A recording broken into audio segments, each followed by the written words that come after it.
Think you know the Brooks Ghost? Think again. Introducing the all-new, better-than-ever Ghost 16. Now with nitrogen-infused cushioning for lightweight, supreme softness that feels good every step, every street, every single day. So go ahead, take your daily joyride in the all-new nitrogen-infused Ghost 16. It'll turn your everyday miles into everyday endorphins. Let's run there. Head to brooksrunning.com to learn more. A science story, huh? These NYU scientists, I felt really right. I was so And I just thought, well, I had figured it out It was that golden moment. because science was on my side.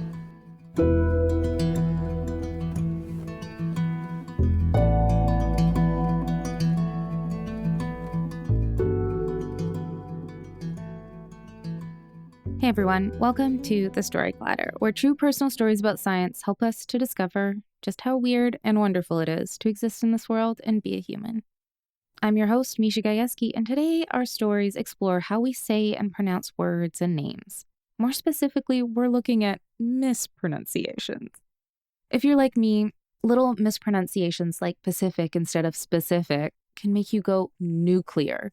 And you're not alone. In fact, there's research out there that shows that 35% of people are also annoyed when someone says probably instead of probably. One of them being our first storyteller, Jerzy Gwiazdowski, whose last name took me several tries to get. Jerzy is a writer, performer, and co-creator of Vocabaret. His story was recorded at our fave spot in New York, Caveat, and gives hope to all of us pedantic word people who really struggle with annoying mispronunciations. Trust me, you're gonna love this story. Here's Jerzy.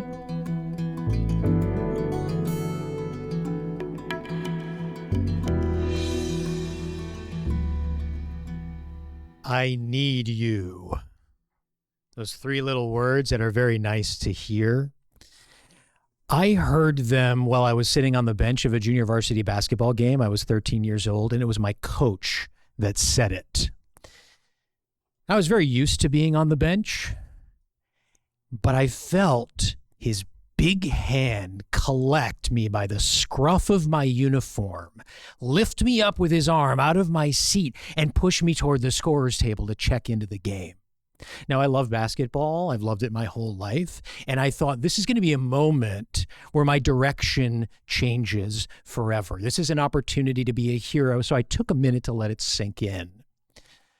I looked at the crowd. It was a home game. My friends, girls I had a crush on. I looked at the court.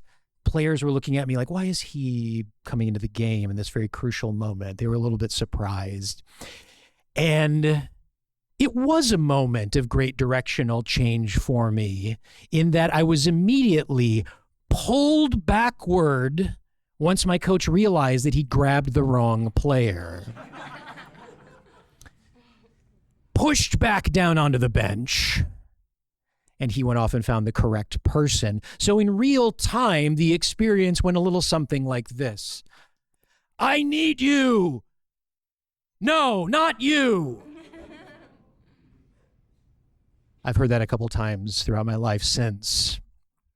But in that moment, I decided it was still going to be a directional change for me. Maybe basketball isn't for me. You know, it was a prep school. I've been this tall since I was 13 years old. And there were no tryouts. There were no cuts. So I just ended up on the basketball team. But that wasn't my destiny to become Michael Jordan or Magic Johnson. My destiny was to be the editor of the literary magazine. So I thought, well, maybe I can have a little fun with language in this moment, maybe break the tension. So I got a little closer to my coach and very quietly in his ear, so only he could hear, I said, that was incredibly emasculating. And he turned to me and he looked me in the eyes as if for the first time ever saw me as a person.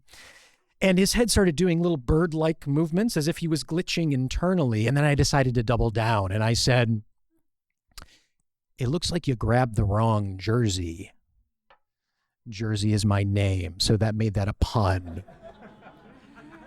Set me down another dark path in my life. And I, in fact, made him freeze to the extent that he was not focused on the play on the court. And from the bench, I cost my team the win. Now, that's how I was cut from a basketball team that didn't have any cuts.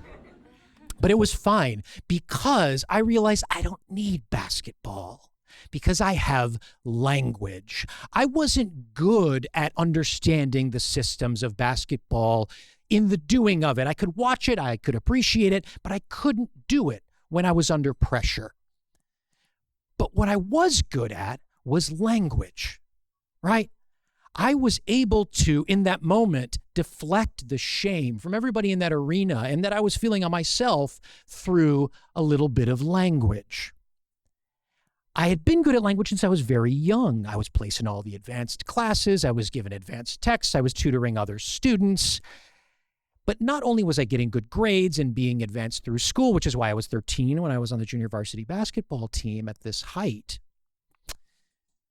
but there was something else that came with being good at language that doesn't come with being good at math, for example, because, you don't really need math. But you need language to do everything in life. There are some linguists that believe it is innate to human beings to create language. It must be acquired, but there's something in us. And that's definitely how it felt to me when I was younger.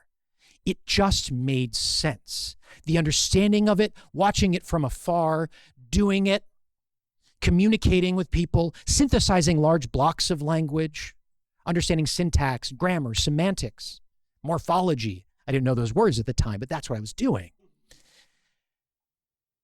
And I thought, well, maybe I could become the Michael Jordan or the Larry Bird or the Magic Johnson of language.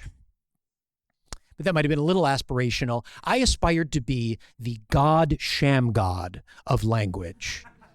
Do you know God Shamgod? God Shamgod isn't a legendary player, maybe to all of you, but he is legendary because he perfected one move. It's an eponymous move known as the Shamgod. It's a fake crossover. I indicate with every fiber of my being that I'm going to change direction. But I, in a magical feat, trick the defender and go the way I'd been going originally. And what happens? They freeze in the moment. Their head starts making little bird movements. They glitch out. Their controller disconnects.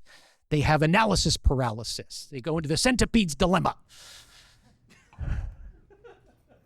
Maybe one part of their body goes one direction, one part of their body goes the other direction. You break their ankles. You go in for the easy score. That's what my coach had done to me by changing direction on me and then pulling it back. But then that's what I did to him linguistically. And I kept doing that. Because when you're good at language, there's a sense of pride that comes along with it. Being good at language, it was communicated to me by people older than me, people that were teaching me, made you better at being a person. So there was some pride that came along with it. And I would use that skill to feel that pride, to get that praise, and to avoid shame. It became a defense mechanism. I said, Mom, I'm going out tonight. Says who? Says whom? Don't wait up. I wasn't doing well in my calculus class, which is fine because math isn't necessary.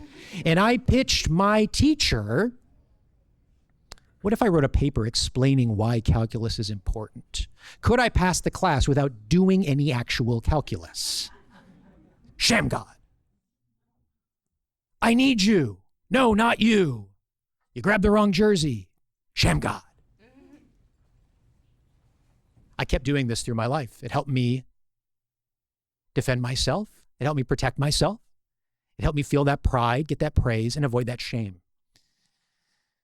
I got older, and it comes in handy. When I was dating, there's a lot of I need you, no, not you in dating, in both directions. But I met somebody that I really, really liked, that I really connected with. And we said those three little words to each other. And I decided I wanted to introduce her to my dear friends. So there was a party, there was some brie cheese and some wine. And we got to talking. And while we were talking, she said one of the bad language things. She used the word supposably. Now, I knew this woman to be exceptionally intelligent, creative, compassionate, skilled, caring, successful, very good at being a person. But in that moment, in spite of myself, I felt profound shame. And I couldn't reconcile it. I was, in that moment, not present, but I glitched out. I had sham-godded myself internally. And I figured it was something that I needed to reconcile and figure out. So I kept dating this person, and we made it past that moment. And I learned a lot of things about the way language is used, because she didn't use language as a thing that was right or wrong. She looked at it as a tool that was sitting in front of her to articulate the vastness of human experience, and would use it in fascinating and sometimes so-called incorrect ways. She was a person that viewed language differently than I did. She saw it in 3 dimensions. She saw it in color. She saw it non-linearly. She saw it in space and in time. But sometimes, when under pressure, she couldn't use it in the way that other people could. And there's a word for that.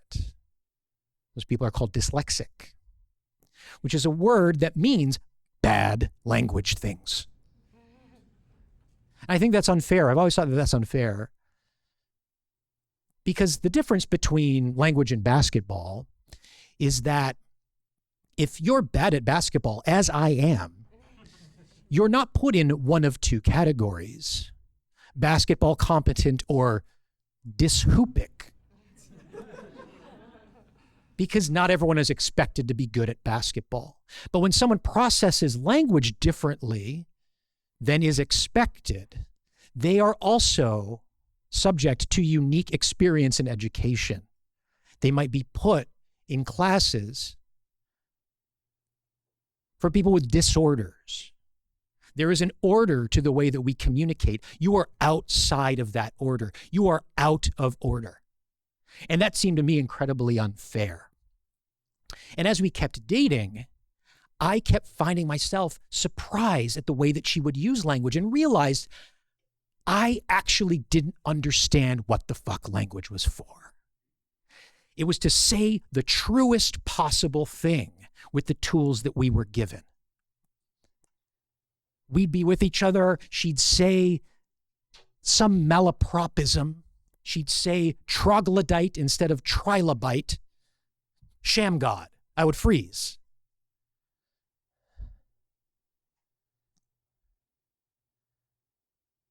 We stopped dating when I asked her to marry me. And when I got on one knee, what I said to her was, if I could have a crumb of your perspective on the world, I will be better at being a person. And now I'm writing my vows, and it's a tricky situation to be in, because I want to say the truest possible thing, knowing that I no longer fully understand what language is for, and I'm saying it to the person that did that to me. And I'm not going to tell you now what I'm going to say, but I think it might start with those 3 little words: I need you. Thank you very much.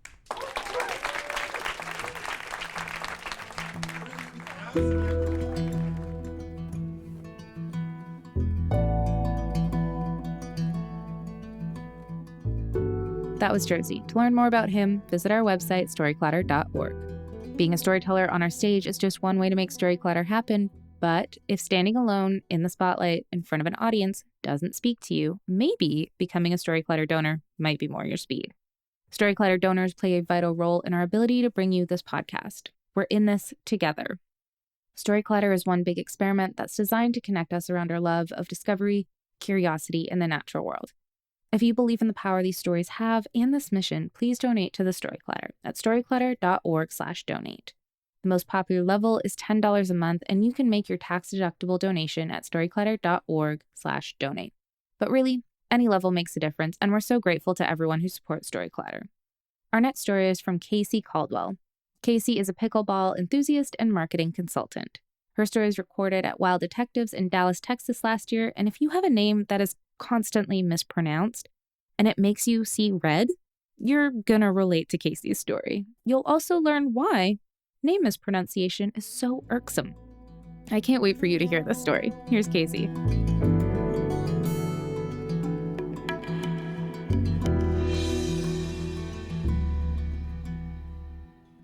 So I have what some people might call a visceral reaction when people get my name wrong. When people misspell it, especially when people mispronounce it. And my new favorite, when the iPhone tries to autocorrect it. My name is Casie, not Casie. It's spelled Casie. Note that it has one S, not two. But for whatever reason, people have liked to gift me an extra letter of the alphabet. Maybe because there's not enough Cassies out there, I'm not sure, but all I've ever wanted is for people to get my name right. You see, I've always had a unique connection to my name. It's always been more than a label to me. It says a lot about how I got here in the first place. My dad came from a big family of boys. He had a lot of brothers, and he naturally wanted a boy. And he loved the name Casie because he was a big fan of Casey Stengel, the Hall of Fame baseball player. Well, fate had a different idea, and I turned out to be a girl. And so my parents thought it smart to alter the spelling of my name to Casie with an I-E. My dad thought that the traditional spelling of Casie wasn't feminine enough. But to me, my name has always been or felt pretty straightforward, pretty easy or simple. But for as long as I can remember, it's seemed to perplex people. And maybe it's because the spelling of my name wasn't all that popular. But I remember as a kid going to the mall and going into those curio shops, you know, the ones with all of the knickknacks with your name embossed or engraved all over different things like keychains or stickers or license plate frames, whatever it was. And I would rush into the store in this frenzied search for my name on something. And I would always find an Amy, an Amanda, a Brooke, a Brandy, a Kathy, a Courtney, a Jill, a Jennifer, but never a Casie. I would often find a Casie spelled C-A-S-E-Y, and I would think, why isn't my spelling there too? And of course I would find Casie, and I would think, I wonder how noticeable it would be if I scratched off one of those S's. And as soon as I came to accept the fact that my name would probably never be found on something like that, I was fine. So I thought. First world problem, right? I had a unique spelling of my name, no big deal. But as I got older, it seemed to just be getting worse, where people butchered my name. And so I would usually use some lighthearted humor to deflect my annoyance. I can remember being at a family reunion and a cousin came up to me and called me Casie. And I joked, I don't have to reintroduce myself, do I? And then even my massage therapist, who I knew for years, used to call me Casie all the time. And I would joke, my muscles would be a whole lot less tense if people would get my name right. And even at work, I would use a pronunciation key on my email signature, and that didn't even seem to work. And I would go over literally the edge when someone would respond to an email of mine and they would address me as Casie, and I would literally think, oh my God, you stupid idiot. My name is right there in the email signature. Pay attention. And then sometimes I would try a sneakier approach where in a conversation, if somebody got my name wrong, I would resort to speaking back to them in third person. And I would use my correctly pronounced name in a sentence where, it might look like something where a colleague comes in and says, "Hey, Casie, you got that expense report?" And I would say, "No, Bill. Casie does not have your expense report, but Casie does." And then I would just end up usually sounding like a crazy person. So I stopped that altogether. But a turning point came for me about 5 years ago when I was asked to speak at an industry conference. I used to be in the restaurant business, and I was asked to be a keynote at one of the largest restaurant conventions in the state of Texas. So as you can imagine, I was pretty thoroughly vetted for this thing. I had to submit my speech beforehand, and so there was a lot of back and forth about what I was going to speak about, emails exchanged, phone calls. It was just a lot of meticulous prep. And so it came time to, the day finally arrived, and I walked into this auditorium, and I remember seeing this life-size photo of me behind the podium featuring me as one of the speakers, and I started to get really nervous because I'd never really done anything like that before. But I was also really excited. I was proud to be asked to be a speaker and to talk amongst my peers. And so it came time to go up on stage, and the MC, the very person who had invited me to speak in the first place, she starts in with a little bit about my bio, and she shares snippets and credentials from my background. And I just remember there was this buildup, and it was almost like a crescendo when she said, "And without further ado," and she introduced me to the audience as Casie. Can I just tell you that everything inside of me was on fire? My emotions boiled with rage. I was pissed. It was like a bear had been woken up from a nap. And all I could think about was, how could this person invite me to speak, take me through this rigorous preparation process, attempting to get to know me personally, and then be so careless and thoughtless with my name? And, I didn't even chalk it up to a simple mistake at that point. I started questioning this person's intelligence. I was thinking, how does this woman even get through life without a basic understanding of the English language? So I didn't even correct her when I got up on stage. I didn't confront her or anything like that. No. I did what any person would do that wanted revenge, because that's what I wanted, big time. I came home and I blocked her from social media immediately. Yeah, that's what I did. So I admit I have not always been great at dealing with these situations, and I've often shied away from correcting people when they get my name wrong. But I started wondering, why am I so triggered by this? What's the big deal here? Why these big reactions? So I started digging. And my Google search pulled up all kinds of article after article after article from New York Times, Harvard Review, NPR. And lo and behold, I find out there's this thing called onomastics. And for those of you who don't know, onomastics is the study and research behind naming, especially proper names.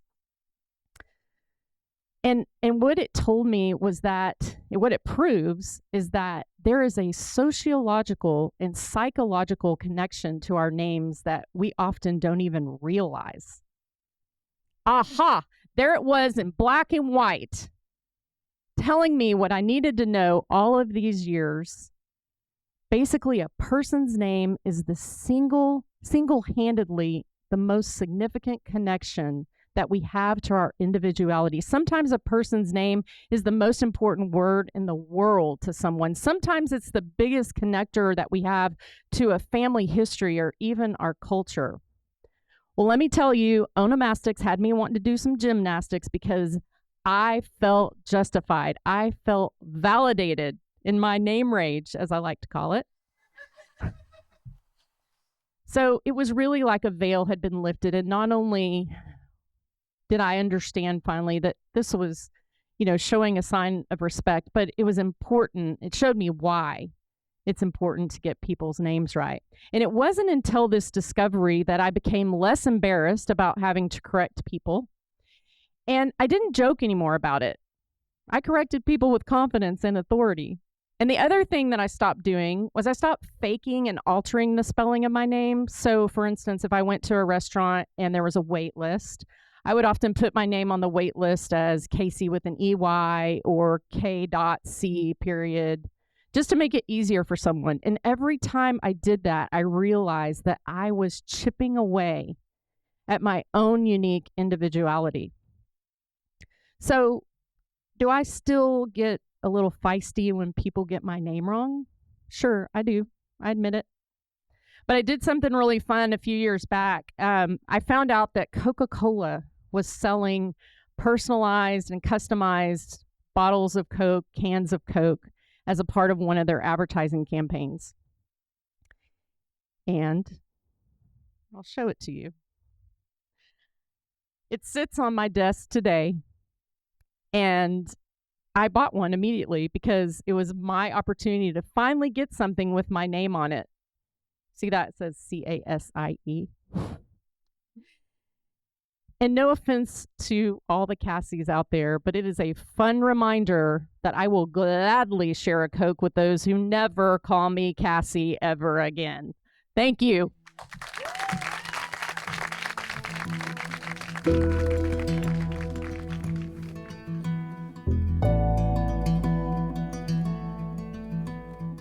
That was Casie. To learn more about her, visit our website, storyclatter.org. Our website is just one way to connect with us, but there are so many other ways, and we hope you'll use them all. You can always follow us on social media. We're on Twitter, Facebook, Instagram, and TikTok. Head to storyclatter.org to become a financial supporter, or if you want to come to one of our shows, start your own Storyclatter show, or even learn how to tell your own science story, you can learn all about that on our website too. This podcast is produced by me, Jerzy Gwiazdowski, along with Nikisha Roberts-Washington, Jen Chen, and Aaron Barker, Executive Director and co-founder of The Storyclatter. The stories featured in today's episode were produced by Paula Croxon, Ben Lilly, Hoda Imam, and Juan Carlos Martinez Jr. Special thanks goes out to Storyclatter's board and staff, including Anne-Marie Lonsdale, Leslie Burnson, and Lindsay Cooper. Our theme music is by Ghost, and next week, our stories are about being clueless. Not the movie, sadly, but also not that sadly because they're such good stories. You won't want to miss next week's hilarious tales, but until next time, thanks for listening.